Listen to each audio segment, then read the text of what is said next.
मायो के छठवें अर्ल, जिनका नाम रिचर्ड साउथवेल बर्ग था, जो अंग्रेजों के भारत शासन के दौरान 1869 से 1872 के दौरान गवर्नर जनरल रहे, उनकी हत्या दिनांक 18 फरवरी 1872 को कर दी गई थी।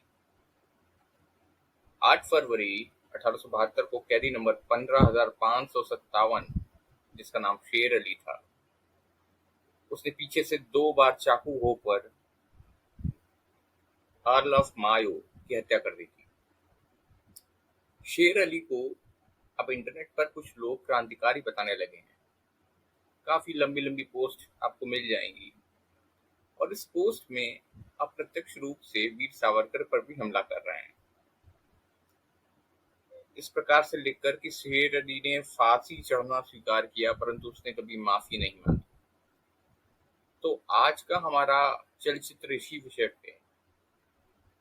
सोशल मीडिया पर जो आपको स्वतंत्रता संग्रामी बता रहे हैं शेर अली को, इस विषय पे हम विस्तार से चर्चा करेंगे और यह है कि क्या वास्तव में शेर अली एक क्रांतिकारी था या वह वहाबी आंदोलन से प्रेरित था और उसने निजी बदला लेने हेतु अर्ल ऑफ मायो की हत्या कर दी थी।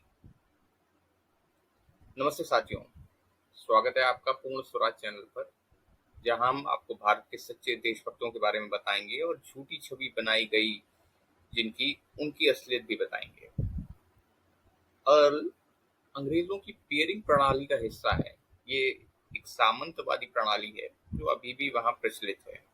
उनके हाउस ऑफ लॉर्ड में सदस्यता इसी प्रकार निर्धारित होती है और ये जन्मानुगत मिलती है। अर्ल एक विस्काउंट और बैरन से ऊपर होता है, पर एक ड्यूक और मर्किस से नीचे होता है। मायो एक विस्तारित क्षेत्र है आयरलैंड में। Earl of Mayo Richard Trinity College Dublin से पढ़े हुए थे। मायो के छठवें अर्ल थे, जिनका पूरा नाम रिचर्ड साउथवेल बर्ग था। ब्रिटेन में कई बार वे संसद में भेजे जा चुके थे और भारत में गवर्नर जनरल बनने से पूर्व वे आयरलैंड के सेक्रेटरी ऑफ स्टेट रहे थे। सेक्रेटरी ऑफ स्टेट एक कॉलोनियल एरिया का होना एक वाकई बहुत बड़ी बात होती है। सारा उसी को जवाब देना पड़ता है संसद में। उत्तर पश्चिमी सीमा पर अफगानिस्तान के अमीर से इन्होंने समझौता किया था। पहला ब्रिटिश सेंसस इनके कार्यकाल में आरंभ हुआ था, जो कि 1881 में प्रकाशित हुआ था। यद्यपि भारत में यह कार्य सहस्त्रों वर्षों से हो रहा है, जो कि भट्ट लोग करते आ रहे हैं। इन्हें वो अंग्रेज जीनियोलॉजिस्ट भी बोलते रहे हैं, पर अंग्रेजों को हर काम अपने तरीके से करना होता था। अंडमान की जेल में सुप्रिंटेंडेंट जनरल स्टीवर्ट्स के निमंत्रण पर ब्रिटिश रॉयल नेवी के फ्रिगेट HMS ग्लासगो से 8 फरवरी 1872 के दिन गुरुवार को प्रातः 9:30 बजे करीब पोर्ट ब्लेयर में गवर्नर जनरल अपनी पत्नी के साथ आए। HMS होता है हर मैजेस्टी शिप, या कई जगह आपको लिखा मिलेगा हर मैजेस्टी स्टीम शिप। और ये जैसे वर्तमान में INS लिखा होता है भारतीय नेवी के जहाजों पर, जिसका फुल फॉर्म होता है इंडियन नेविगेशन सिस्टम, वैसे उस समय HMS लिखा होता था। ग्लासगो एक जगह है, एक नगर है जहाँ जहाज बनते थे और Scotland. Earl of Mayo Burma के नगर मॉलवे से होते हुए आ रहे थे और लगभग 9:30 बजे के करीब ये अंडमान पहुंचे हैं। बर्मा ब्रह्मदेश का अपभ्रंश है और पहले उसे ब्रह्मदेशी कहा जाता था। अब इसका नाम बदलकर म्यांमार रख दिया गया है, ताकि आगे की पीढ़ी जान न पाए कि उनकी पुरानी जड़ें जो हैं वे भारत से जुड़ी हुई हैं। मॉलवे का नाम बदलकर मालमईन कर दिया गया है। अंडमान दौरे के पश्चात रिचर्ड साउथवेल को बंगाल और उड़ीसा का भी भ्रमण करना था। 11 बजे करीब रॉस द्वीप पर, जहां मुख्य स्टेशन था अंडमान का, वहां जाना था। अर्ल ऑफ मायो ने वहां से सदर बाजार का भ्रमण किया और वहां बने अस्पताल का, नई बनी चर्च का अन्य कई सारे सार्वजनिक भवनों का निरीक्षण किया। ब्रिटिश सैनिकों के बैरक की दीवारों का भी निरीक्षण किया, जिसमें कर्नल जेरवाइस और कर्नल रुंडल ने छोटी से छोटी जानकारी उनको दी। इसके पश्चात कैदियों के बैरक देखी। इन सब कार्यों में लगभग 2 बजे तक का समय बीत गया। इसके बाद वे अपने जहाज में वापस HMS ग्लासगो पर आ गए। 3 बजे के करीब वॉयसरॉय ने major general Stewart, mister Ellis, colonel Gervais, mister GW Allen और उनके निजी स्टाफ में मेजर बर्ने, निजी सचिव कैप्टन लॉकवुड, अति विशेष सहायक Gregory, flag lieutenant mister Hawkins के साथ एबरडीन द्वीप पार करते हुए वाइपर द्वीप के लिए वे प्रस्थान हुए। रॉस आइलैंड से ये लगभग 5 मील की दूरी पे है और यहाँ पर 1300 बंदी थे, जिसमें प्रमुखता से भारतीय थे। यहाँ वॉयसरॉय की सुरक्षा में कोई भी भारतीय सैनिक बल नहीं। यहाँ आरा मशीन का कोयले के भंडारण का निरीक्षण किया। अब यहाँ से नेमेसिस नाम के स्टीमर में आ गए, जहाँ से इन्हें प्रातः निकलना था। कैप्टन ग्रेगरी को नेमेसिस की कमान संभालनी थी। शाम के लगभग 5 बज गए थे। वॉयसरॉय माउंट हैरियट जाने की बात कह गए थे। पहले भी ये बात चर्चा में आई थी, पर इस बीच में कहीं भी बात नहीं हुई। यह तय हुआ था कि यदि समय बचा तो माउंट हैरियट भी वे जाएंगे। माउंट हैरियट पर आबादी नहीं थी, पर नीचे होप टाउन नाम का एक गांव है, अभी भी है। ये गांव दक्षिणी अंडमान में है। ये चैटम आइलैंड के विशेष सामने से स्वच्छंद घूमते थे, क्योंकि उन्हें कार्य करने की स्वतंत्रता प्रदान थी। वॉयसरॉय स्टीमर को छोड़ के होप टाउन में उतरते हैं। उधर में से एलिस में कोई स्टीमर नहीं चले जाते हैं। अतः चैटम द्वीप से 8 पुलिसकर्मी वॉयसरॉय की सुरक्षा के लिए बुलाए गए थे। इधर वॉयसरॉय माउंट हैरियट पर चढ़े। वहां उन्होंने सूर्यास्त को देखा। वे नहीं जानते थे कि ये उनके जीवन का अंतिम सूर्यास्त है। जब वॉयसरॉय बैठे हुए थे, तब कैप्टन लॉकवुड और काउंट वेल्डस्टीन, जो कि बाद में आया था, वॉयसरॉय से लगभग 20 गज की दूरी पर पत्थरों पर बैठ गए। काउंट वेल्डस्टीन, जो बाद में आया था, उसने नीचे लोगों को देखा जो पानी के लिए 2 लोग इधर से उधर हो रहे हैं, जो संभवतः स्टीमर में पानी भरने के लिए दौड़ भाग कर रहे हैं। वॉयसरॉय वहां लगभग 15 मिनट पहाड़ पर बैठे रहे। पहाड़ से उतरने के पश्चात शाम के लगभग 7:15 बज गए, जो कि अंडमान की भौगोलिक स्थिति के अनुसार वहां काफी अंधेरा हो चुका था। आगे आगे 2 मसाल वाहक चल रहे थे और वॉयसरॉय थोड़ा दूर हो चुके थे स्टीवर्ट से और उनकी टोली से। ऐसे में किसी ने वॉयसरॉय के पीछे से दाईं ओर से आक्रमण किया और वॉयसरॉय पानी में गिर गए। वॉयसरॉय को जब तक पानी से निकाला गया, तब तक वे मर चुके थे। तुरंत ही डॉक्टर बैनेट, जो कि वॉयसरॉय के निजी सर्जन थे, बुलाए गए। शरीर का पोस्टमार्टम हुआ। डॉक्टर लोनी, जो कि स्टाफ सर्जन थे, उन्होंने पोस्टमार्टम किया।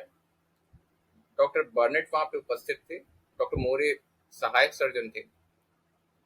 BH एलिस और Ashley Eden, member of viceroy executive council, chief commissioner British Burma, विदेश सचिव एटकिंसन के साथ उनके निजी सचिव मेजर बर्न भी कक्ष में उपस्थित थे।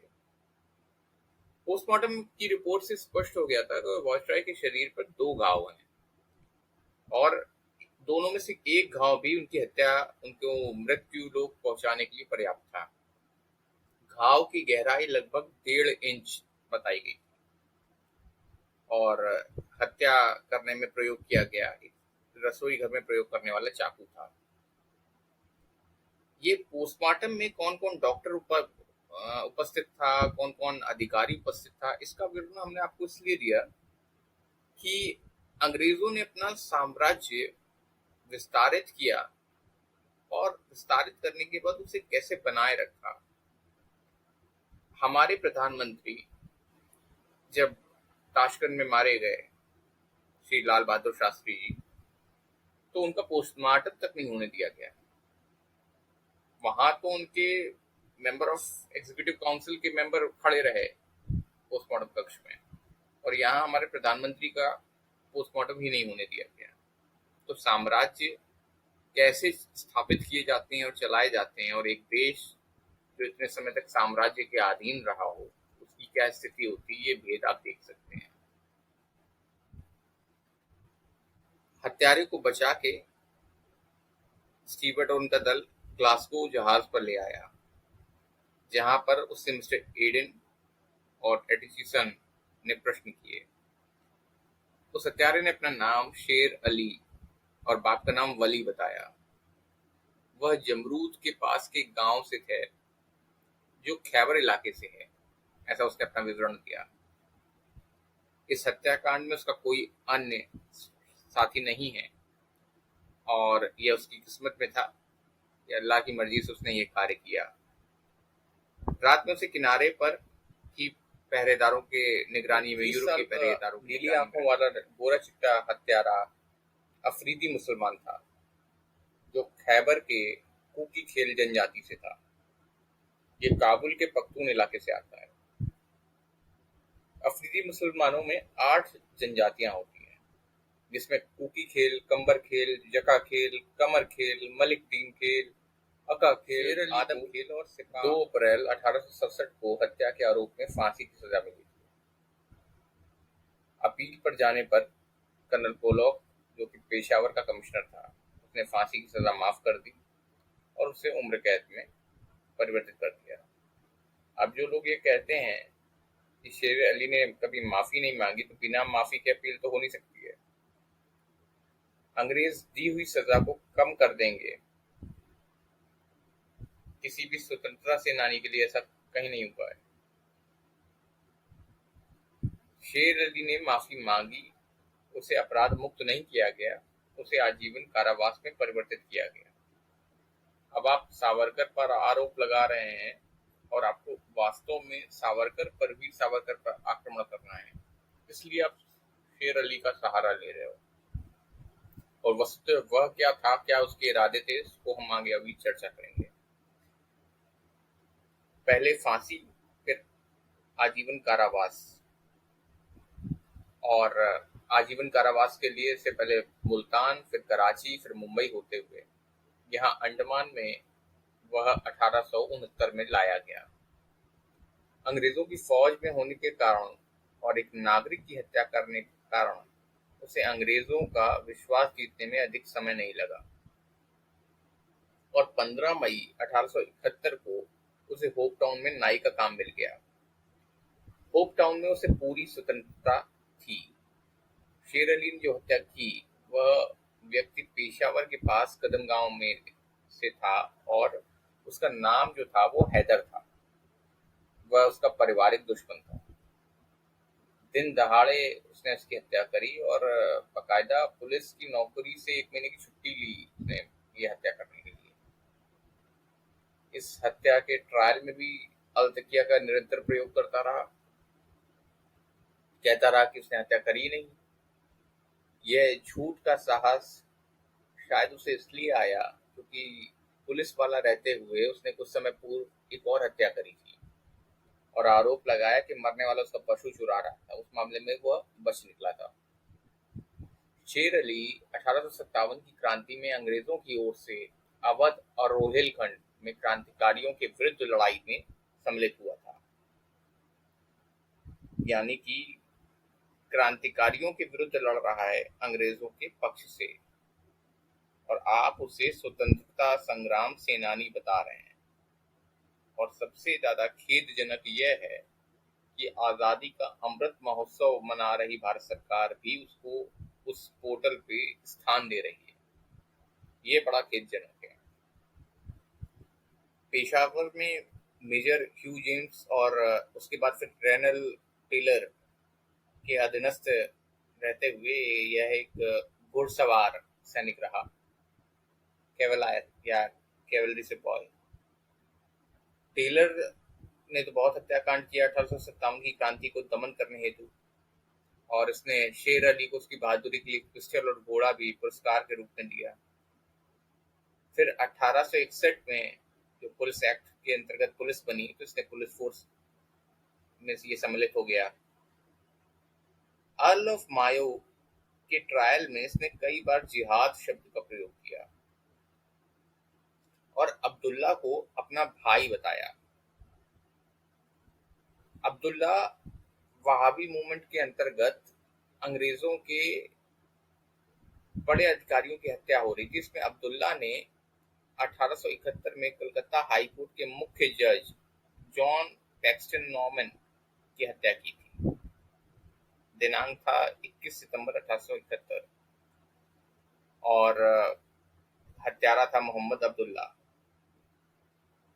जॉन पैक्सटन नॉर्मन भी वहाबियों के प्रति सख्त थे और अर्ल ऑफ मायो के कार्यकाल में ही वहाबियों से निपटने के लिए 1860 में आईपीसी में 1860 की आईपीसी में 1870 में सेडिशन एक्ट लाया गया और इस कारण ये वहाबियों की हिट लिस्ट में आ गए।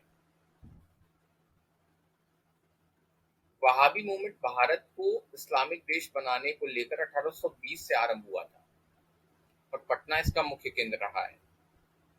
1830 में लगभग ये महाराजा रणजीत सिंह से उलझे और इनका दमन हुआ, पर ये समझ गए कि शासक तो अंग्रेज हैं और लड़ना तो उनको अंग्रेजों से है, अपनी सत्ता के लिए, अपने ताकत पाने के लिए और अपनी इस्लामिक हुकूमत स्थापित करने के लिए। अब्दुल्ला शेर अली का वैचारिक भाई हुआ। हालांकि ये भी बताया कि वह किसी बड़े अंग्रेज अधिकारी की हत्या की फिराक में था। ऐसा माना जाता है कि वॉयसराय के अतिरिक्त स्टीवर्ट की हत्या की भी सोची होगी शेर अली ने। अब्दुल्ला जो कि वहाबी मूवमेंट का एक बड़ा नेता था, उसे राजनीतिक बंदी यानी पॉलिटिकल प्रिजनर के तौर पर 25 जून 1865 से अंडमान में रखा गया था। माफ कीजिएगा, अहमदुल्ला इसका नाम था। वो अब्दुल्ला था जिसने जॉन पैक्सटन की हत्या की थी, और ये अहमदुल्ला था। ये नेता जो है ये काफी समय से एक बड़ा राजनीतिक नेता था। अहमदुल्ला को भी पहले फांसी हुई थी और फिर फांसी के पश्चात उसे उम्र कैद की सजा हुई थी। अब आश्चर्य देखिए कि राम सिंह कूका, जिन्होंने गौरक्षा आंदोलन आरंभ किया था, उसको कुचलने के लिए अंग्रेजों ने 17 जनवरी 1872 को 50 कूका वीरों को तोप से उड़ा दिया था और 18 वीरों को अगले दिन फांसी भी चढ़ा दिया था। यहाँ वे वहाबी आंदोलनकारियों को फांसी देते हैं और बाद में उसको माफ करके अंडमान भेज देते हैं। स्पष्ट है कि उन्हें उनका साथ चाहिए, सेना में चाहिए और भारत की मेजॉरिटी को दबा के रखना है, क्योंकि सत्ता जो है उन्होंने वो मराठाओं से, पेशवाओं से ली थी भारत की। कूका वीर तो गौरक्षा के लिए लड़ रहे थे और गौरक्षा भारत की अर्थव्यवस्था से जुड़ी हुआ विषय था, जो कि राष्ट्रवाद को की अग्नि को प्रज्वलित करता था। तो यह तुष्टीकरण की राजनीति, तुष्टीकरण का खेल अंग्रेजों के समय से आरंभ था। आज दिन तक केंद्र में कोई गौरक्षा पर कानून नहीं आया है। मूल विषय पर आगे बढ़ते हैं और जेल में शेर अली और वहाबी नेता अहमदुल्ला का आपसी संपर्क में किसी प्रकार हुआ हो, इसका अंग्रेजों को कोई प्रमाण मिल नहीं पाया। पर एक नाई के तौर पर, क्योंकि यह नाई का कार्य कर रहा था, इसको किसी से भी संपर्क करने में कितना समय लगेगा ये कोई भी विवेकशील व्यक्ति समझ सकता है। एचएमएस ग्लासगो पर दूसरे ही दिन ट्रायल आरंभ हुआ 9 फरवरी 1872 को। मैजिस्ट्रेट मेजर फ्लेयर ने आरंभिक जांच शुरू करी। अब रात में जो इसने आरोप स्वीकार किया था, सुबह ये पलट गया शेर अली। इसने नॉट गिल्टी कहा और जब नॉट गिल्टी कहा तो फिर अब गवाही लगना आरंभ हो गई इसमें। तो जितने भी यूरोपियंस थे उस समय, उन्होंने क्रमशः अपनी अपनी स्तर पे गवाही दी। यदि यार ये हर एक का विवरण देंगे तो बहुत लंबा विषय चला जाएगा। शेर अली ने यह कहा कि किसी भी यूरोपीय ने उसे देखा हो हत्या करते हुए तो वह अपना अपराध भूलेगा, क्योंकि वाकई बहुत अंधेरा था उस समय। जनरल स्टीवर्ट के सामने कोर्ट का ट्रायल जो शुरू हुआ, साक्षी के तौर पर वही चाकू था। मेजर जनरल जो एक प्रमुख स्टीवर्ट ने आईपीसी की धारा 302 के अंतर्गत शेर अली को फांसी की सजा दी, पर यह भी लिखा अपने आदेश में कर इस सजा पर कार्रवाई तभी होगी जब फोर्ट विलियम इस पूरी रिपोर्ट का अध्ययन करके इस पर मुहर लगा देगी। और 20 फरवरी 1872 को आर काउच और लुइस एस जैक्सन, दो जजों की बेंच ने इस पूरी रिपोर्ट के आधार पर, जो कि मेजर जनरल डीएम स्टीवर्ट की कोर्ट में दूसरे दिन चला था, पर मुहर लगा दी और 11 मार्च को वाइपर द्वीप पर शेर अली को फांसी पर टांग दिया गया। अब प्रश्न यह उठते हैं कि क्या किसी अंग्रेज की हत्या करने मात्र से कोई देशभक्त हो जाता है, वह क्रांतिकारी हो जाता है? यह कहां से, ये तर्क कहां से प्रभावी हो जाएगा? बाद में इस दौरान, फांसी के दौरान की जो अंतराल था, इसमें पूरी तरह से जांच पड़ताल करी गई और कहीं भी कोई षड्यंत्र अंग्रेज नहीं ढूंढ पाए। पर दो घटनाएं, एक यह कि ट्रायल के दौरान वह जिहाद का प्रयोग कर रहा है और वह अब्दुल्ला को अपना भाई बता रहा है। इस पर भी अंग्रेज सोच रहे थे कि ऐसा तो नहीं कि यह उसका भाई जो है वो तो 9-10 साल का था आज से 10 साल पहले की, ये वो अब्दुल्ला कैसे हो सकता है जिसने हाई कोर्ट का जज की हत्या कर दी। तो उनको समझ में आया कि यह वैचारिक भाईचारे की बात कर रहा है, ये इस्लामिक उम्मत की बात कर रहा है। और तो इससे ये समझ में आ रहा है कि वहाबी मूवमेंट से यह कनेक्टेड था। दूसरा यह कि इसने संकल्प लिया कि अंग्रेजों की इसने इतनी सेवाएं दी हैं और अंग्रेजों ने इसको जो है वो फांसी पे सजा दी, उसके बाद अंडमान को किया तो बदला लेगा। तो ये दो घटनाएं हैं जिससे ये साबित हो रहा है कि इसका इरादा कहीं भी भारत को आजाद कराने का कहीं से भी नहीं था। इसके विपरीत इसमें किसी भी प्रकार की इस व्यक्ति में दया का कोई भाव ही नहीं था। वो ना किसी अंग्रेज के प्रति था, ना अपने शत्रुओं के प्रति था। ये खूंखार व्यक्ति था। अब मुस्लिम लेखक समझते लिखें, ये बात समझ में आती है, उन्हें लोग चाहिए दिखाने के लिए कि हाँ फलाना स्वतंत्रता के लिए लड़ा था। पर भारत सरकार की वेबसाइट अगर वहाबी मूवमेंट के से जुड़े हुए मौलवियों को और शेर अली को क्रांतिकारी बता रही है तो यह अस्वीकार्य है। यदि आप वहाबी मूवमेंट को स्वाधीनता संग्राम से जोड़ देंगे तो कल को खलीफा आंदोलन का, सहयोग आंदोलन भी जोड़ना पड़ा, आपको सही लगेगा? ये बहुत बड़ी समस्या है। इस प्रकार तो आप राष्ट्रवाद को समाप्त कर रहे हैं और कोई भी हत्यारा वही सम्मान पाएगा जो किसी क्रांतिकारी को मिलना चाहिए था, क्योंकि इतना कोई अध्ययन नहीं करने जाने वाला है कि किसने क्या किया, उसका मोटिव क्या था। और यही बड़ा महत्वपूर्ण होता है किसी हत्या में, मोटिव, इरादा किस कारण से किया है। शेर अली को काफिर को मार के जन्नत जाना था, इस बयान से स्पष्ट है कि उसका इनाम उसे ऊपर मिलेगा। ये वह एक क्रूर हत्यारा था और उसके पूर्व के हमलों में महिला भी एक घायल हुई थी। अंग्रेजों के लिए मुस्लिम लड़कों का प्रयोग करना इसलिए सामान्य था क्योंकि वह जानते थे कि इनमें धार्मिक उन्माद है, इस कारण इनमें राष्ट्रवाद कहीं पनपने वाला नहीं है, जो अंग्रेजों के लिए असली खतरा था। भारत के लोगों में सेंस ऑफ नेशनलिज्म नहीं जागने पाए। अब आप लोग स्वयं निर्धारित करिए कि शेर अली अफरीदी किसी भी प्रकार से क्रांतिकारी था या एक जिहादी था।